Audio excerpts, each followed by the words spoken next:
Bwana, mambo vipi?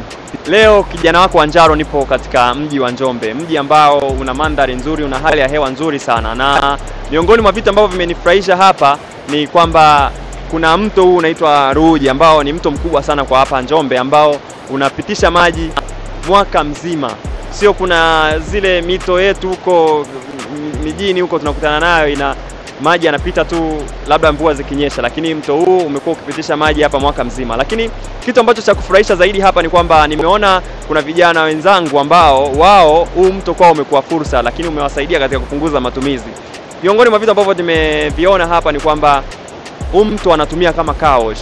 Sisi wakati mjini tulikuwa tunapeleka magari yetu, pikipiki zetu katika car wash kwa ajili ya kuweza kuosha gari. Unapeleka pale labda shilingi 20,000 yako 10,000 yako kwa ajili ya kuosha gari, lakini wenzako huku wao wana enjoy tu. Hapa pana open car wash wanasema. Yaani ni car wash ambao mtu yeyote ukija na chombo chako unaweza ukaosha ukamaliza ukaondoka. Sasa tutapiga story na hawa wadau wa hapa Njombe, washikaji zangu, ili tuweze kujua huu mto upoje, historia yake ukoje, lakini pia kwa nini wao wanaoshea hapa na imekuwa ni fursa namna gani kwa watu hawa wa Njombe. Sasa tutapiga nao story, tutaelekezana mengi. Okay, kaka, mambo vipi? Mambo safi. Wanakuita nani? Naitwa Waziri Mwakarebera. Okay, ni mwenyeji wa hapa Njombe. Mimi ni mhamiaji kwetu Mbeya. Kwenu ni Mbeya? Yes. Okay, watu wa Mbeya, Njombe naona wengi wana muingiliano mkubwa sana. Ndio. Okay, nimeona hapa huko unaosha pikipiki yako na imekuwa safi kabisa. Huu mto ni mto kwanza unaitwaje kwanza? Huu mto unaitwa Ruhuji. Ni mto wa Ruhuji. Ndio. Okay, ni mto ambao nimeona watu wa bodaboda sana wanakuja kuoshea hapa bodaboda zao. Na nilikuwa nataka kufahamu kwamba huu mto umewasaidiaje katika kupunguza gharama za ufanyaji wa kazi zenu? Kiukweli huu mto yani kwetu sisi ambao tuko jirani na huu mto ni faida kubwa sana kwa sababu yani unasaidia kwa mfano kama hivi tunavyoruhuta tunaosha pikipiki zetu hizi hapa. Kuepusha nini umetuepusha sana gharama kubwa hasa kwenye kaoshi. Maana kaoshi pikipiki moja mpaka sasa wanafanyia 3,000. Okay. 3,000. Kwa hiyo huu mto kwetu yani una faida kubwa sana, Yeah. Okay. Na wewe unafanya shughuli gani? Mimi ni dereva bodaboda.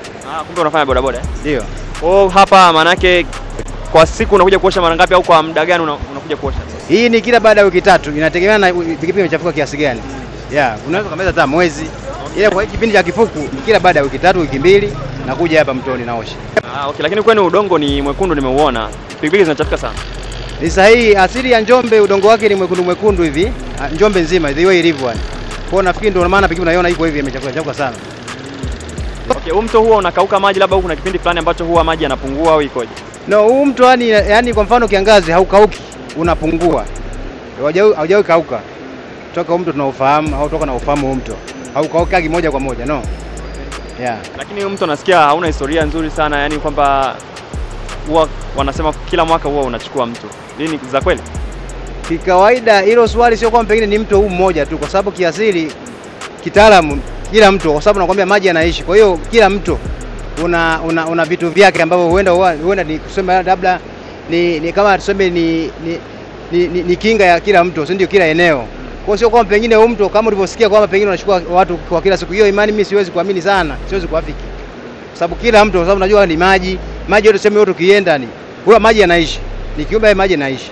Kwa hiyo maji yana vitu vyake ambavyo naye anahitaji. Kwa hiyo yani huko sana siwezi kuingia sana kwa pengine kweli huu mto unachukua sana watu kila mwaka, no. Hilo swali siwezi kujibia kivile kwamba kweli huu mto unachukua watu, hapana. Ila kweli kuna wakati watu wanapotea sasa kwa sababu mbalimbali. Okay. Na hawamsumbuliwi labda jinsi mnavyo kuoshea pikipiki huku labda? Kijumla kwanza kisheria tunakosea. Tunachafua mazingira. Kuna wakati waweka kibao hapa lakini wakakitoa.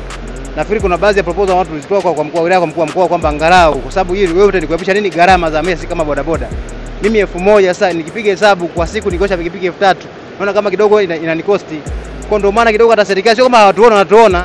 Nafikiri wameamua tu kwamba sisi vijana watu boost ili baadaye sisi kuanza kuiba nini, ndio maana tunakuja hapa kuosha. Sio kama kisheria kwetu tunakosea, ni kosa, tunachafua mazingira. Lakini nafikiri serikali imetuangalia kwa jicho la tatu kwamba ngoja waache tu waendelee kuosha. Kwani haya maji kuna watu ambao wanatumia labda kunywa au kufanyaje? Kwa mazingira kwa walio kando kando huko mto huenda wapo. Hata mimi naweza nikanywa. Haya maji ni masafi. Hata mimi naweza nikanywa. Kwa sababu maji yote yanayotembea ni masafi. Ila maji yaliyotuama hayo kidogo ndo yana shida. Sasa sawa, maji yanayotembea unaweza ukanywa, lakini kumbuka kama wewe unaoshea hapa, hapo kuna mwingine anaoshea juu yako kwa kule juu. Labda maji yana oil na nini, unaweza ukanywa. Ile oil inasafiri. Yaani kiukweli kwa mfano mambo ya kusema labda maji haya ni machafu sana, hapana. Sawa ni machafu, ila tu kwamba labda tuseme kwamba labda Mwenyezi Mungu anasaidia tu. Ila haya maji mimi ninavyoyaona maji haya ni masafi na nakunywa tu vizuri tu. Wala hawezi kuniathiri. Kwa sababu kuna baadhi ya maeneo yanaona maji mazuri kama haya hapa. Yeah. Nimeona hapa jinsi wengi wanaosha, ni kila mmoja anaosha peke yake au kuna vijana ambao labda wamejiajiri kwamba hapa nyinyi mnawaletea wao wanawaoshea nyinyi mnawapa labda fedha? Hapa tumechanganyikana. Wengine wanapata hela hapa. Yule ambaye amekuja sio dereva bodaboda, anafanya kazi, unampa hela 2000 3000 anakuoshea. Ila wengine tunaoshea sisi wenyewe. Kwa tumechanganyikana. Okay, kwa hapa kuna ambaye yeye huwa hapa ndo anakaa anatega, labda wa bodaboda wanamletea anaosha. Kuna ambaye yuko hapa. Kwa huu muda huu sidhani, labda na wasasa yule kijana yule. Maana huyu au huyu hapa. Ila walio wengi hapa wote ni pikipiki zao. Okay. Yeah, ila wapo wanakuja. Ila hasa kwa upande wa kutoka hapo mbele ndo kuna vijana ambao wapo special kwa ajili ya kuosha. Kupitia mto huu kuna daraja la mkato ile la Mbogamo ile. La Mbogamo. Ndio wapo pale vijana pale. Sana. Mimi nashukuru sana kwa muda. Nashukuru sana. Asante. Kaka, mambo vipi? Shwari. Wewe unaitwa nani? Alex, naona huko hapa una chombo chako cha usafiri kinapata usafi wenyewe ambao hauna maji ya kujibana bana. Huu mto umekuwa na faida gani kwenu? Si una faida kwa sababu kama hivi unakumesha salariza huko, unakuja unapiga maji unatetea 3000 ambayo ya kuoshea sehemu nyingine kaushi. Kwa hiyo tunakuja kujimudu. Kwa wewe hapo imekusaidia kwamba unaweza kusave shilingi 3000 kwa kila baada ya muda gani, au wewe huwa unaosha pikipiki kila baada ya muda gani? Baada ya wiki au wiki mbili. Wiki au wiki mbili. Lakini huku udongo wenu ni mwekundu, sio kwamba pikipiki zinachafika sana kila siku? Mna kulingana labda kama vimbua vidogo hivi ndio vinachafua boda. Napo labda kama nimetoka kuosha sasa hivi, ikinyesha mvua narudi tena mtoni kusuza. Okay.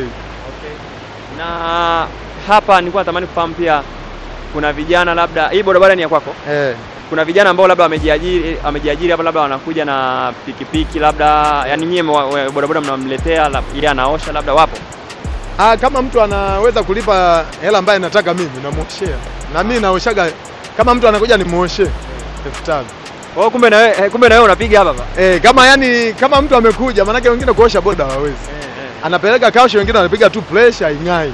Ila nikija mimi huku natulia, sinakuwa peke yangu, sina shida ya hela nyingi kama hao wakaushi. Kwa sababu wenyewe wanafanya biashara. Kwa anaosha boda kiuni inatembea. Haiwezi kung'aa. Lakini 3000 mwanangu, mbona unawapiga sana? Sababu wewe maji bure. Kulingana na yeye ilipochafuka boda. Kulingana ilipochafuka. Kama imechafuka sana 10,000. Lakini kaoshi inakuwa imechafuka sana shilingi 3000. Hapa imechafuka sana 3000, ila kaoshi analipa maji. Kulingana sana mtu, unajua alipokuja na yeye.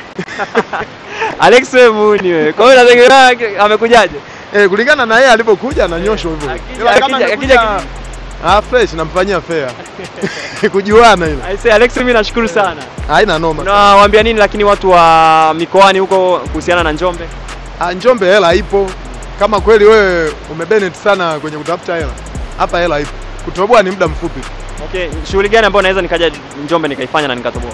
Saizi hapa kwa sababu saizi watu wanalima viazi, au umekuja na mtaji wako ukifungua biashara umetoboa.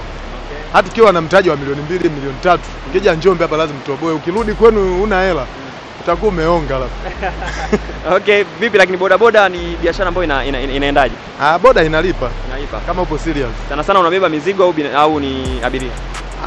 Kama mimi na benefit sana na wateja, sio si mzigo. Okay, Alex, mimi nashukuru sana na nitakaribia Dodoma, nitakaribia Njombe kwa ajili ya kuweza kuwekeza na mimi. Karibu sana. Nashukuru. Karibu. Asante. Bana, nimepiga story na marafiki zangu wa hapa Njombe ambao ni dereva bodaboda ambao wanahutumia huu mto wa Ruhuji katika kufanya usafi wa vyombo vyao vya moto. Sasa nimefikia hitimisho, ila cha kuambia ni kwamba nipo hapa Njombe sasa hivi. Kama wewe ni mshikaji upo Njombe, unaweza ukanicheki inbox kwa ajili ya kuweza kupiga story 2-3 tufahamiane na nini tubadilishane mawazo. Lakini nilichokinoti ni kwamba vijana wa Njombe wanapambana sana, wanapiga sana kazi, lakini wameniambia kwamba nikiwa na milioni 2 nakuja nafungua biashara afu natoboa. Sasa sijajua. Inabidi nijaribu sasa tuone kama ninaweza nikatoboa kwa milioni 2 au la. Ila cha msingi usiache kusubscribe channel yetu YouTube ya Njaro Media. So kaa karibu na sisi kupata update zote ambazo zinaendelea hapa Njombe.